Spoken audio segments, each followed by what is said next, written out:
சட்டக்கடை நேர்காணவர்கள் வணக்கம். நாம் பார்க்கக்கூடிய சட்ட தலைப்பு என்னன்னு பார்த்தீங்கன்னா ஹேபிச்சுவல் அஃபண்டர்ஸ். ஹேபிச்சுவல் அஃபண்டர்ஸ்னா தொடர் குற்றப்பழக்கம் உடையவர். அதாவது ஒருத்தர் வந்து ஒரு பொருளை திருடுறாரு அப்படின்னு இன்னைக்கு பிட்பாயிட் அடிச்சுட்டு போறாரு அப்படின்னா அவர் இன்னைக்கு நேற்று பிட்பாயிட் அடிக்கிறவரில் அவர் காலங்காலமாக தொழிலே இதை தான் செஞ்சுக்கிட்டு வர்றாரு.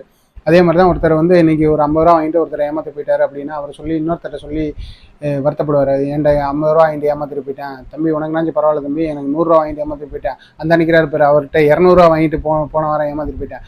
இவனுக்கு ஏமாத்துறதே பழப்பா போச்சு அப்படின்றது தான் அவர் என்னன்னு பார்த்தீங்கன்னா தொடர் ஏமாத்துற பழக்கம் உடையவர். அதே மாதிரி ஒரு திருட்டு பொருளை வாங்குறாரு அப்படின்னா வாங்கி கொண்டு போய் இன்னொருத்தன்ட்ட போய் விற்கிறது. அந்த விற்கிறத எப்போ தான் திருடி கொண்டாந்து என்கிட்ட தான் விற்பா அப்படின்றத அவர் எதிர்பார்த்துக்கிட்டே இருப்பார். அவரும் தொடர் குற்றப்பழக்கம் உடையவர். அதே மாதிரி ஒருத்தரை வந்து ஒரு குற்றம் செய்த நபரை வந்து மறைத்து வைக்கிறவர், அவரும் தொடர் குற்றப்பழக்கம் உடையவர்.